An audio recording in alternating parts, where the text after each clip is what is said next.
नमस्कार दोस्तों, मैं हार्दिक त्रिवेदी। सबका स्वागत है सेफ्टी बाजार चैनल पे।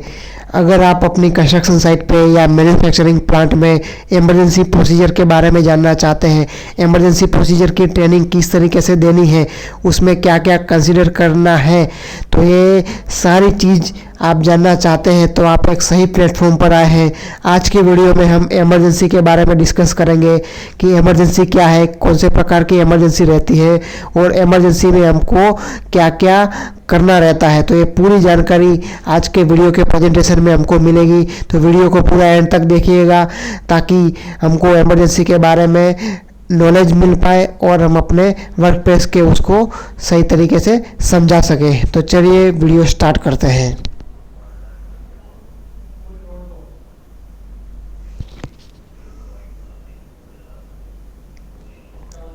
आज की जो ट्रेनिंग है उसका ऑब्जेक्टिव है डेफिनेशंस, इमरजेंसी के बारे में, कितने प्रकार की इमरजेंसी होती है, इमरजेंसी प्रोसीजर और ड्रिल प्रोसीजर। तो an emergency unforeseen situation that threatens employees, customers और दी पब्लिक। मतलब एम्प्लॉय, कस्टमर या तो पब्लिक के द्वारा धमकी मिलना, डिस्टर्ब और shut down our operations, operation का शट डाउन या तो डिस्टर्बेंस हो जाना, कॉजेज फिजिकल और एनवायरमेंटल डैमेज, मतलब फिजिकल एनवायरमेंटल डैमेज होना।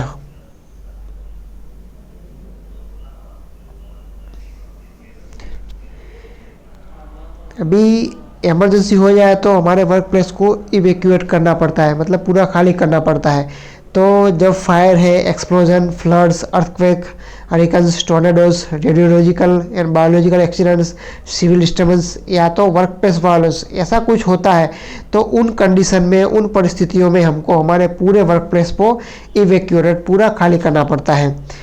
कभी एक या दो आदमी को कुछ चोट वगैरह लग जाती है और मेडिकल इमरजेंसी हो जाती है तो उस कंडीशन में हमको पूरा इवैक्यूएशन की ज़रूरत नहीं है।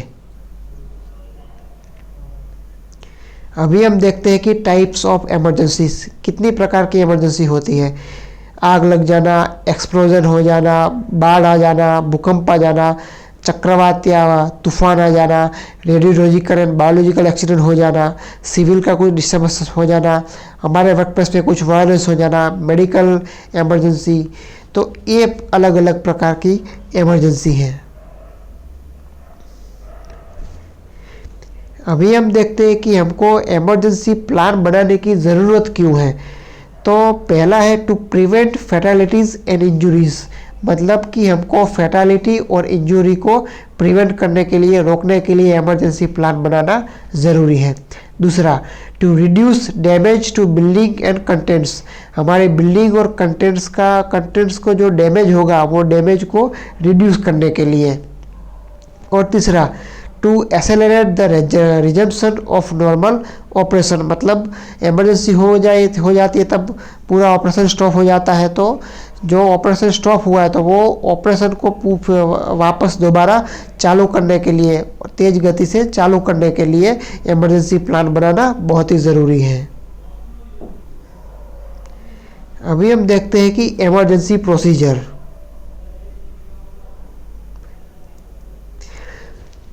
इमरजेंसी प्रोसीजर में हम देखते हैं इमरजेंसी अलार्म। तो जनरली 3 टाइप के अलार्म अलग अलग प्रकार के भी रहते हैं, तो आज हम 3 प्रकार के अलार्म का डिस्कस करेंगे। एक है इमरजेंसी नोटिफिकेशन, मतलब कि कहीं पर भी कुछ इमरजेंसी हुई है तो वो पूरे इंडस्ट्री में, पूरी साइट पे सब लोगों को नोटिफाई करने के लिए, उनको जानकारी देने के लिए एक नोटिफिकेशन अलार्म बजाया जाता है ताकि सब लोगों के अपने हिसाब से वो लोग तैयारी कर पाए। दूसरा है इवैक्यूएशन, मतलब कि जब कुछ बड़ी इमरजेंसी हो गई और उन कंडीशन में सब लोगों को पूरा प्लांट खाली करना है, पूरी साइट खाली करनी है, तो उस कंडीशन में इवैक्यूएशन अलार्म बजाया जाता है। और तीसरा है ऑल क्लियर, मतलब सब कुछ सही हो गया है, इमरजेंसी टल चुकी है, तो उस कंडीशन में ऑल क्लियर अलार्म बजाया जाता है। अलग अलग अलार्म भी रहते हैं, मतलब फायर का अलग अलग अलार्म हो गया, कुछ मेडिकल इमरजेंसी हो गया तो अलग अलग अलार्म हो गया, मान लो कहीं पे गैस लीकेजेस हो गया तो उसके लिए अलग अलग अलार्म हो गया। तो ये अलग अलग अलार्म इंडस्ट्री के टाइप और लोकेशन के ऊपर आधारित है।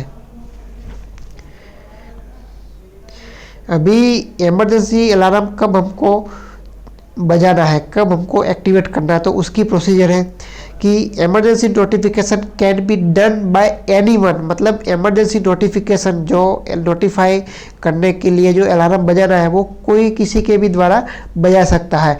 Who is finding a fire medical emergency by activating the manual call point और साउटिंग, मतलब कि कोई किसी के भी द्वारा मैनुअल कॉल पॉइंट, जिसको MCP शॉर्ट फॉर्म है उसका, तो किसी ने भी फायर या तो मेडिकल इमरजेंसी वगैरह कुछ देखी है तो या तो वो बूम लगा सकता है या तो MCP मैनुअल कॉल पॉइंट दबा के भी सबको नोटिफिकेशन दे सकता है। दूसरा, the fire fighting team will be notified and will start fire fighting. जैसे ही नोटिफिकेशन अलार्म बजा तो उस टाइम पे फायर फाइटिंग जो टीम है वो फायर फाइटिंग टीम वो एरिया में जाके फायर को एक्सटिंग्विश करना चालू कर देगी। Rescue team and evacuation team will be alerted about the emergency situation. जो रेस्क्यू करने की टीम है और साइट को इवैक्यूएट करने की टीम है वो भी अलर्ट हो जाएगी इमरजेंसी सिचुएशन में। और evacuation alarm can be activated by emergency controller after getting the permission from emergency response team leader, मतलब emergency response team ERT leader के पास से परमिशन मिलने के बाद जो इमरजेंसी कंट्रोलर है वो इवैक्यूएशन अलार्म को रेज करेगा। मतलब कि नोटिफिकेशन मिल गया है कि कहीं कुछ इमरजेंसी हुई है और फायर फाइटिंग वहाँ पे चालू हुआ है, लेकिन ये हद से ज़्यादा हो गया है, हमको पूरा इवैक्यूएशन करना पड़ेगा, पूरा वर्क प्लेस खाली करना पड़ेगा। तो उस कंडीशन में इमरजेंसी जो कंट्रोलर है वो इवैक्यूएशन अलार्म रेज करेगा। जब हमको नोटिफिकेशन अलार्म, मतलब जो पहला वाला जो हमने बात किया था वो अलार्म जब हम सुनते हैं तो उस टाइम पे हमको क्या करना है, शांत रहना है, जितने भी अपनी फाइल सीट्स है उसको हमको सेव करना है, हमारे जो पर्सनल बिलोंगिंग्स है उसको हमको सेफ रखना है, और मान लो कुछ इवैक्यूएट करने की ज़रूरत पड़ी तो उस कंडीशन में हमको इवैक्यूएट होने के लिए रेडी रहना है। और दूसरा जो हमने बात की थी कि इवैक्यूएशन अलार्म सुनने के बाद तो उस टाइम पे भी हमको शांत रहना है, हड़बड़ाना नहीं है, जितने भी स्विचेस है लाइट से उसको हमको ऑफ करना है, जो एरिया में हम काम कर रहे हैं वो एरिया को छोड़ देना है, और तुरंत ही हमको हमारे नज़दीकी असेंबली पॉइंट पे जाके खड़ा रहना है। और वो असेंबली पॉइंट पे भी हमको इधर उधर नहीं खड़ा रहना है, प्रॉपर ऑर्डर में, प्रॉपर क्यू में, कतार में हमको खड़ा रहना है। जो भी आप असेंबली पॉइंट पे जाने के लिए रास्ता इस्तेमाल करोगे वो सेफ और आपसे नज़दीक होना चाहिए। और असेंबली पॉइंट पर आपको तब तक खड़ा रहना है जब तक आपको ऑल क्लियर का सायरन नहीं मिल जाता। दूसरा, आप असेंबली पॉइंट कहाँ पर है वो आप इस पे दिखा सकते हो कि आपका इंडस्ट्री का, आपकी साइट का असेंबली पॉइंट कहाँ पर है। दूसरा, मेडिकल इमरजेंसी कुछ हो गई तो उस कंडीशन में फर्स्ट एड बॉक्सेस कहाँ पे रखे हैं, स्ट्रेचर कहाँ पे रखे हैं, और कुछ इमरजेंसी हो जाए तो उस कंडीशन में हैंडलिंग के लिए इमरजेंसी कॉन्टैक्ट नंबर ये भी अलग अलग जगह पर डिस्प्ले होना चाहिए। दूसरा, आगे इमरजेंसी प्रीमाइसिस, इमरजेंसी प्लान के लिए अपने प्रीमाइसिस में हमको अलग अलग जोन डिवाइड करना चाहिए। जोन के हिसाब से हमको वो इमरजेंसी प्लान उसके डिपेंड में हमको बनानी चाहिए।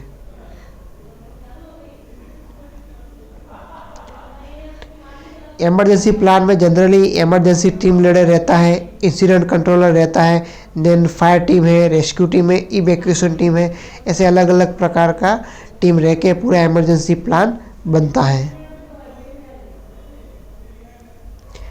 तो ये एक बेसिक ग्लांस में जानकारी थी इमरजेंसी प्रोसीजर के बारे में। जब हम इसको टूल बॉक्स शॉक देते समय सब एम्प्लॉयज़ लोगों को, वर्कमैन लोगों को इमरजेंसी प्रोसीजर के बारे में बता सकते हैं कि अलग अलग प्रकार की इमरजेंसी क्या क्या होती है, इमरजेंसी प्लान क्यों बनाना ज़रूरी है, असेंबली पॉइंट क्या है, फर्स्ट एड बॉक्सेस कहाँ पे है, स्ट्रेचर कहाँ पे है, इमरजेंसी हो जाए तो किस तरीके से हैंडल करना है, इमरजेंसी प्रोसीजर प्लान कैसे बनाना है।